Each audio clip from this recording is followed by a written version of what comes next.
Training केम्पआ नैबे उदालगुरि जिल्लानि सिङाव थानाय नोंथांनि समस्तियाव आरो नोंथांनि डिपार्टमेन्टनि गेजेरजों जादों मा बुंनो सानो? आं जोबोद गोजोननाय मोनदों मानो होनना बुङोब्ला नैबे एडभान्स जिथु एडभान्सार कर्स जोंनि हाजो गाखोनाय हाजो गाखोनाय होनना बुङोब्ला आथिंजों गाखोनाय दुरुंजों गाखोनाय जायखौ अन्थायाव गाखोनाय बा दैमायाव नाव सलायनाय बेबायदि एडभान्सार स्पर्ट्सआव गोलैयो आरो बेखौ जोङो बिटिआर सरकारनि स्पर्ट्स डिपार्टमेन्टआ बोसोरफ्रोमबो खुङो नाथाय देग्लाय जोङो बेखौ उदालगुरि जिल्लानि नैबे 42 नं भेरगाव एमएलए खमस्टिनि सिङाव थानाय बे टेंकि बस्तियाव जोङो बेखौ लानाय जादों बे एडभान्सार कर्सखौ आरो बेहाय मोनबा जिल्लानिफ्राय 65निबो बांसिन छात्र छात्री फरायसुला फरायसुलि बिथांमोना बेवहाय बाहागो लाफैदों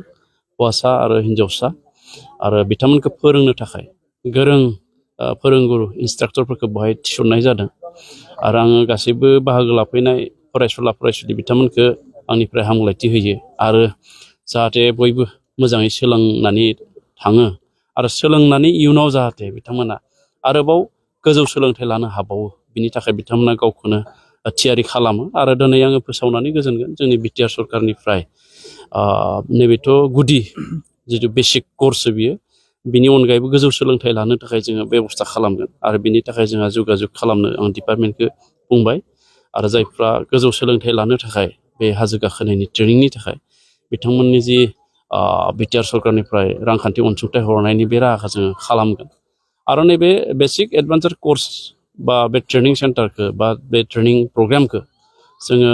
देग्लाय जों उदालगुरियाव खालामदों बेबायदिनो जों गुबुन गुबुन जिल्लायाव खालामलांनो थाखाय जोङो सानदों मानो होननानै बुङोब्ला बे कर्सनि दारै बा एडभान्सार कर्सनि दारै गावनो गाव हारसिं गसंथानो हानायनि अनगायैबो गोबां बायदि बायदि डिपार्टमेन्टफ्राव जेरै फाइखि एबा पेरामिलिटारि फर्सेस बा गुबुन गुबुन डिपार्टमेन्टफ्राव बिथांमोना साख्रि मोननायनि खाबु थायो बेखायनो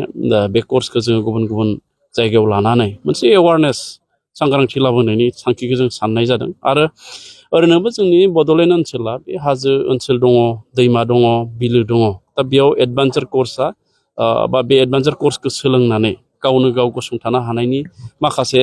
खाबुफोरा बेयाव दङ दा बेखायनो जोंनि फरायसुला फरायसुलि जोंनि सेंग्रा सिख्लाफ्रा जायफ्रा बे बिथिङाव गोसो गोनां बे बिथिङाव गियानखौ सोलोंना लानानै गावनि लाइफखौ इयुनाव दाना लानो हायो बेखौ जोङो नोजोर होदों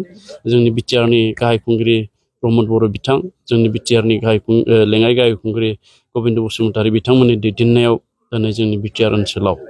लाइमोनफोरखौबो जोङो गासैबो बिथिङाव जों खाबु होनायनि थाखाय जोङो साननाय जादों आरो बेबायदिनो लाइमोनफोरखौ जोङो बायदि बायदि बिथिङाव जों थिसनलांनायनि हाबाफारिया जोंहा जागायजेनबाय दा बेखायनो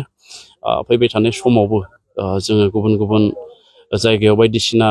स्पर्ट्सनिफ्राय हाबाफारि लायोबा जोंनि लाइमोनफ्रा जाहाथे बाहागो लाफैयो आं बेखौ बे नोंथांमोननि रादाबनि गेजेरजों खावलायो। सोंथि खालामो आङो गोबाङानो जोंनि बर' रायजो राजानि बिमा बिफाफ्रा दाबो माने आनसिभिलाइस बायदि दङ बेबायदि माने रिस्कि बुस्थुफोरखौहाय ट्रेनिं होनोब्ला गिनाय फैयो जेरै बट ड्राफ्टिं जेरै रक क्लाइम्बिं होनोब्ला गिनाय फैयो फ्रायानो माने एंगार हरनो बायो बेनि बेलायाव सारा मा एडभाइस हरगोन बिमा बिफाफोरखौ? बेथ' एक्सुवेलि जोंनि मानसिया आगोलावथ' माने हाग्रा बंग्रायावसो थायोमोन नाथाय बै आगोलनि मानसिनि जिथु साहस आरो दानि मानसिनि साहस एसे सोलायबाय